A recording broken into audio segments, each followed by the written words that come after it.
Hi, everyone. From Copenhagen, Thailand. We're having a great time. Yep. Love our room. Oh, we love our room. Yeah, love our room here. Do you want to tell them why we love our room? Yeah, should we start with a quick travel update? Yeah, let's start with Okay. that. Hello, everybody. We'll give you a quick travel update. So last time we did this, we were in Koh Lanta. We just saw Koh Phi Phi, and we were in Koh Lanta. We basically spent 5 days in Koh Lanta just hanging out. It was a lovely hostel, just like great vibes. We were in a dorm, but it was a very clean dorm, great roommates. Just really hung out in Koh Lanta. We went snorkeling. We did a cooking class, which was really fun. We learned how to cook. John cooked for the first time in his life, apparently. That's mean, but not totally wrong. And Koh Lanta, we just like really had like a good relaxing vibe. Got some work done, chilled out, did some self healing activities. Yeah. And then Wait, tell them about the cave. oh yeah, probably one of the coolest things we've done so far is so on our snorkel tour, the snorkeling was average. I'm gonna say it. I only saw one thing that was like very vivid. Otherwise, it seemed like they were lacking color. I don't know if it was just because it's climate cloudy. change, everyone. Climate change, save the oceans because the coral reef looked a little sad. But it was still fun to snorkel, see the fish, whatever. So the snorkel trip ended at this cave, and so basically the guy was just like, "Everybody, get out of the boat! Don't bring your scuba masks." And we were like, "Okay, what's going on?" And put on a life jacket, which I was very resistant to. I was like, no. Yeah. And so anyway, the guide put on a headlamp and he just starts going in this cave.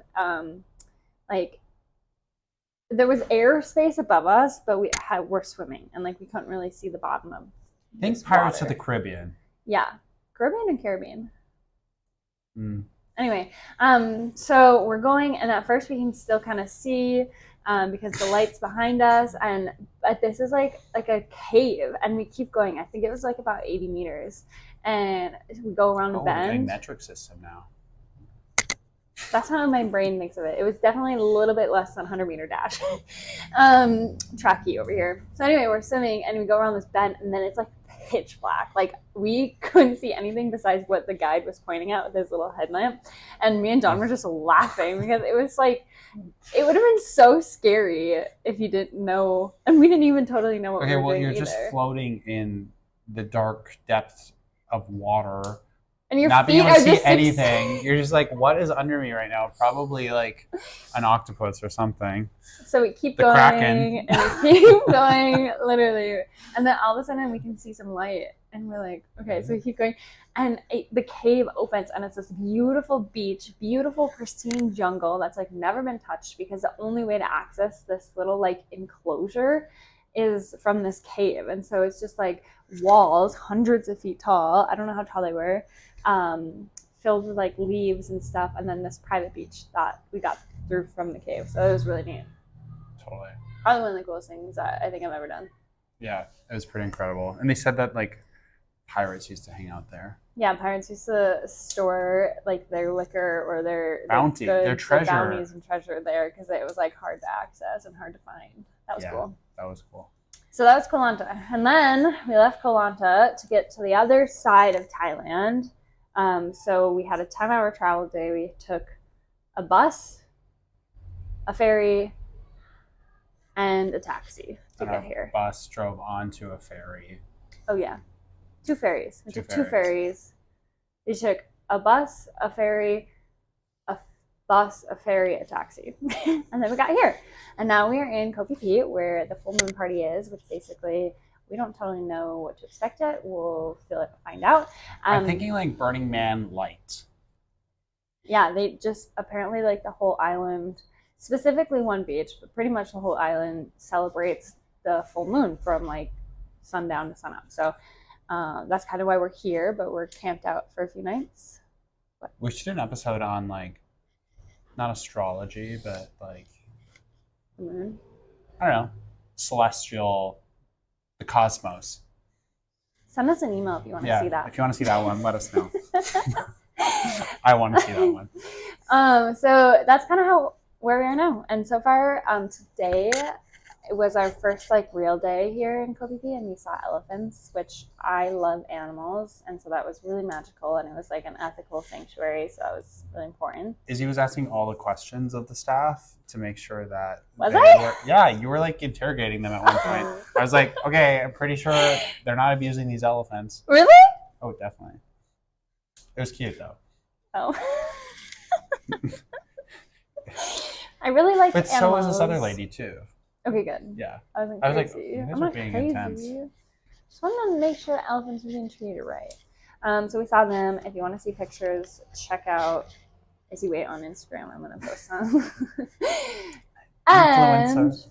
now we're here Mm-hmm. reflecting on our day because last night. Oh yeah, we have this amazing porch and balcony. Yeah, we have a really beautiful hostel for a few nights that we are so lucky. I mean, granted, we paid a little bit extra to have a nice hostel for a couple nights. Wait, how much extra? What was it? I honestly think it was $50 a night. So like $25 each. Yeah. Okay, that's by far the most expensive place we stayed, but like $50 a night in the U.S. would not get you a good place, but like here, that's like a lot of money. All of our other hostels so far have been like $7, $11 a night. So we definitely like got our money's worth. We have a beautiful balcony, a beautiful bed, lots of space, our own shower and bathroom, which is huge. And even more important, the shower is not on top of the toilet because all the other places, the shower is on the toilet and you just stand. So really great that we have this. So we were exhausted. We came home last night. I feel like I'm talking a lot. No, I'm listening. I like it. I'm adding where I need to, but you're doing a really good job. So we came home last night and we were sitting on our balcony, like watching the cars, and we were just like, what have we learned about the Thai culture so far? Because it is like the Thai people are just vastly different from like our way of life. And it's really interesting to reflect on. So we were talking about that last night, and then John read this quote today that just perfectly fit what we were talking about last night. So, so it's a little long, so just bear with me. I'm going to make up my time here. Okay. But it's from the book Sapiens, which I've referenced a couple times in my newsletter, and I think it's Sapiens kind of documents the history of mankind. And I'm in this chapter right now, and this is what it says. One of history's few iron laws is that luxuries tend to become necessities and to spawn new obligations. Which, by the way, 45,733 people have highlighted that sentence on my Kindle, which was Izzy's recommendation for traveling, by the way. Okay, so one of history's few iron laws is that luxuries tend to become necessities and to spawn new obligations. Once people get used to a certain luxury, they take it for granted, and they begin to count on it. Finally, they reach a point where they can't live without it. Let's take another familiar example from our own time. Over the last few decades, we have invented countless time-saving devices that are supposed to make life much more relaxed. Washing machines, vacuum cleaners, dishwashers, telephones, mobile phones, computers, email. Previously, it took a lot of work to write a letter, address, and stamp an envelope, and take it to the mailbox. It took days or weeks or maybe even months to get a reply. Nowadays, I dash off an email, send it halfway around the globe, and if my addressee is online, receive a reply a minute later.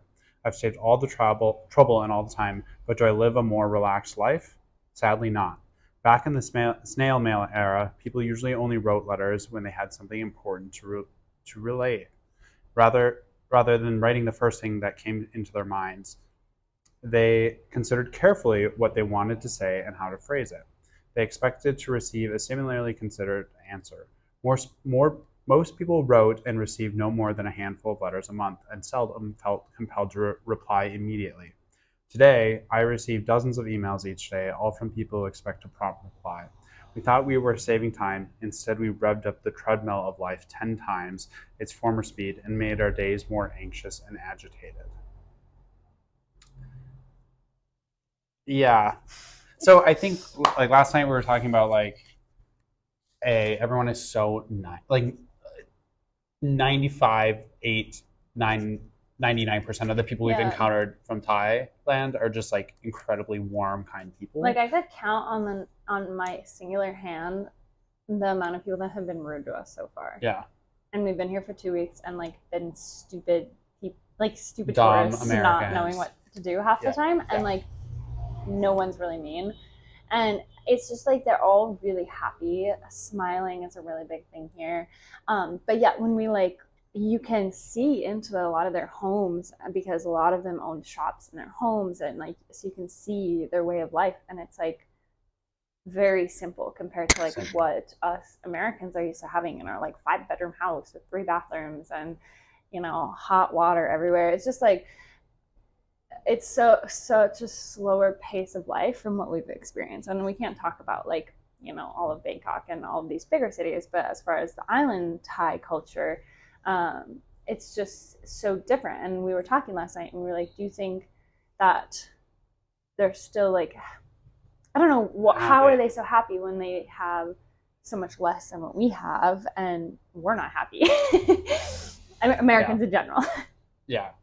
Well, I think it goes back to this quote, right? Like we've come to expect all these modern amenities, running water, our own space. Like even when we were just talking about like, we weren't functional when we were sharing like dorm space with people. Yeah. Which is like such a privilege, obviously, that we are able to travel this way compared to many other people. But like we were dysregulated just by not having our own space to kind of unwind in every day. And it's like, okay, well, all the families we see, none of them have like private space to like all unwind. The families we see, they just like all sit on the floor, like not even really on furniture. They all just seem to like sit on the floor, whether it's like a back corner of their shop where like there's a kid and a mom like hanging out having dinner on the floor, or like their shop is kind of the front and their living room is right behind it, and they're just hanging out.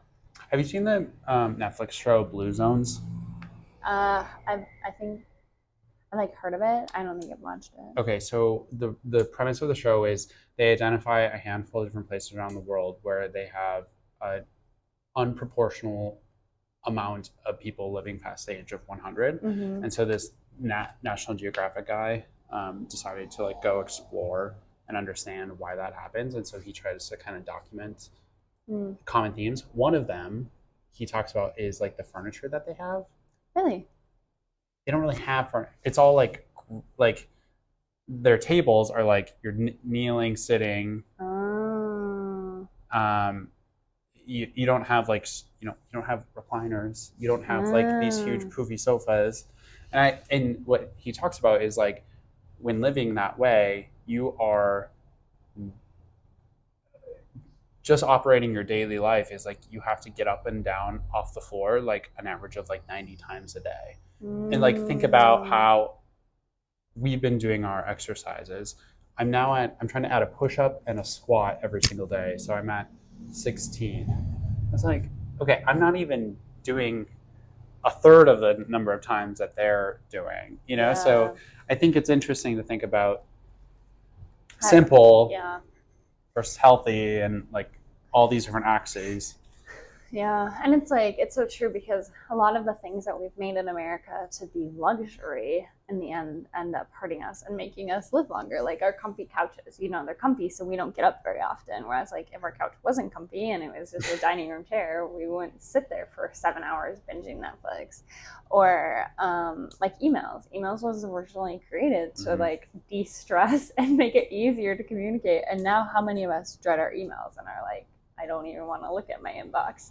So it's just really interesting to think about how it truly is like a drug. Like what's instant gratification is like, we've come so accustomed to these luxuries and having this instant gratification and having constant entertainment that like, it seems like in America we can never cap it. And so we're never truly content with where we are and what's going on because we're always trying to like chase more luxury, more speed, more comfort, more instant gratification. And it's like here, it doesn't seem like there's that constant need. It seems like people have discovered how to be content and how to live. Live. I think that's a big part of it too. Which, okay, not to go back to like Hinduism, Buddhism, but like big parts of those cultures are mindfulness, right? It's about being present, living in the moment, like not getting too far ahead of ourselves, which is like something I struggle a lot with, Me as too. you've identified as well. But yeah, it's also really interesting. We were also kind of talking about rules at one point too, of like, well, just like there doesn't seem to be an excess of rules around here.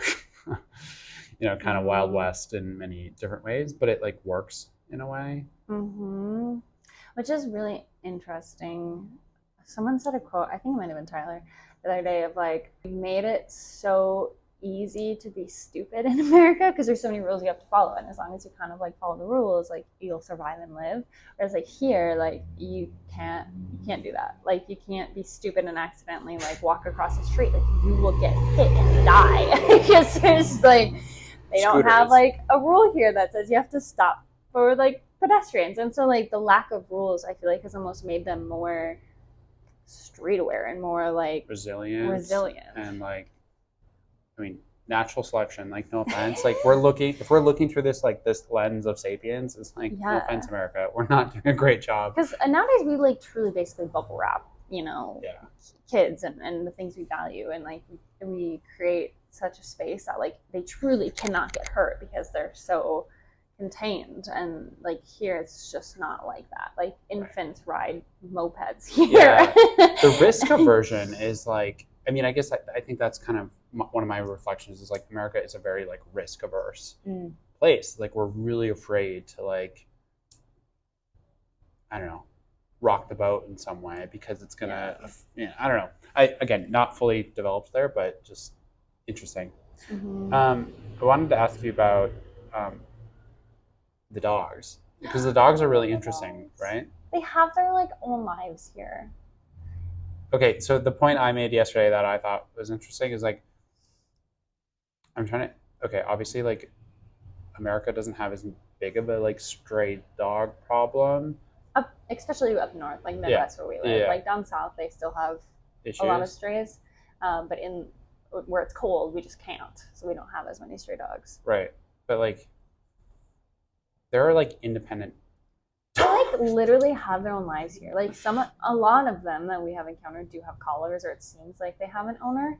But like, it doesn't matter. They're not in a fence. They know how to cross the street. They wait for traffic. It literally looks like they have their own errands to run during the day, and they like wander off to go visit their friend Sam down the beach. Like they are so smart here. They have gained the intelligence to just know how to live their own life, and then maybe they'll go home to their people. It's crazy. Yeah, there's no ownership over that dog. Like the dog might be like, if a dog's going to be around, it's going to be helping out the family in some way. Like, which is obviously exactly how they evolved as well, but we've turned them into puppets. And in America, when we have a pet, it's like we've like made it so like they can live so long without being smart. Like a household dog doesn't have to like know how to cross the street on its own. Whereas like here, only the dogs that can figure that out survive, and so all of them here are just like, they're so smart, truly. Right. Whereas like, well, any dog in the U.S. has to be owned too. Yeah. Like I don't like. They aren't out just running their own errands for the day. They're so cute though. Today we saw a dog that looks like my puppy at home, and it was really sad. It was cute. It definitely knew what was up. I said hi Wrigley, and it was like, that's my name. Okay, so a couple other questions for you. Tell us about the Barbie hair tacos. Okay, this is funny because so I've seen videos of this street food before, and we walk up to the street stand and I see it and I'm like, oh, how much? And John looked at me, he's like, I'm not eating that.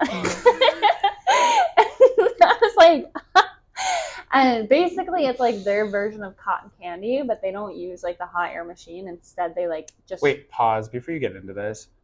That is not what it looks like. It looked like seaweed sprouts. It looked like Barbie hair. That's like the perfect example. Well, after you really looked at it, but in the bag, it looked like seaweed sprouty things. So I was like, I'm not touching these. So basically, they just like keep pulling and like pulling sugar until it turns into strings, and then they make mini crepes And so then you take these mini crepes and you put this stuff on top, and it straight up does look like Barbie hair. Well, and it has the same texture too. Yeah, it's kind of like sharp.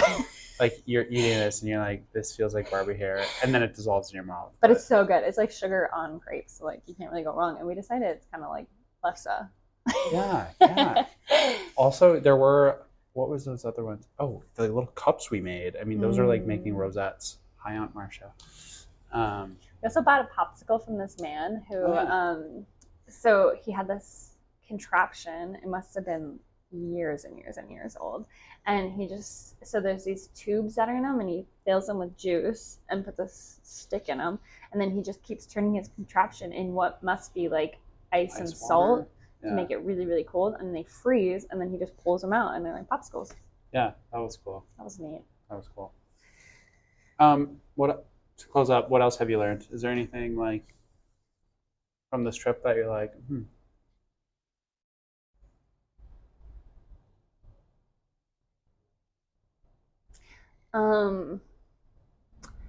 This is gonna be very niche, I feel like, but okay, so backstory. I've made jewelry my whole life.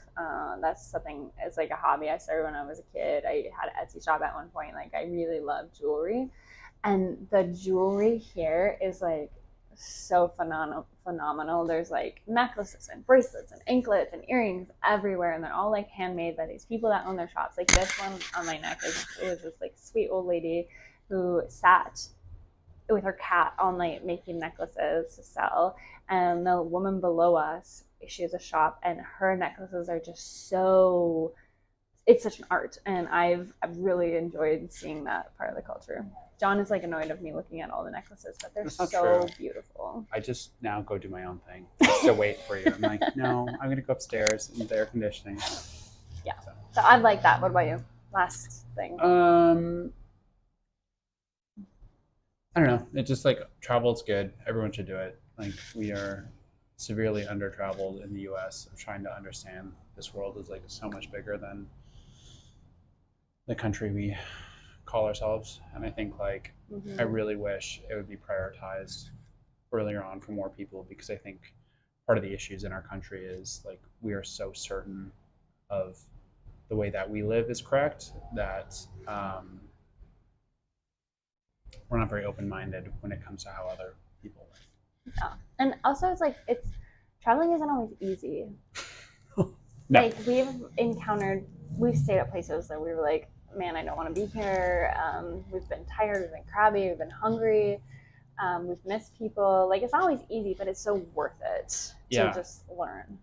Well, and I think the other part of it, sorry not to keep going, is you are learning about yourself in different ways. Like I said that earlier today, like I feel like I start to figure out how my brain works a little bit versus like being stuck in my day to day, or like, oh, I learned how to like self-soothe myself. Like, okay, I like lotion. I like to moisturize. I like to like. John really likes this. Like this calms me down. Like, I love this, and it's good to know that, because like when you're in an environment that is like highly stimulating, and it's good to kind of know what gets you back to center, because otherwise you're just gonna be agitated the whole time, and that's no fun. Yeah. So travel, even though it's hard sometimes, and even though it might be scary, it's so worth it. It is. Wait, I think we should tell one last thing. Teach them how to say thanks. So thank you for joining us. Kapuka. Kapuka. We love you all. Mwah. Oh, look at that. That's cute.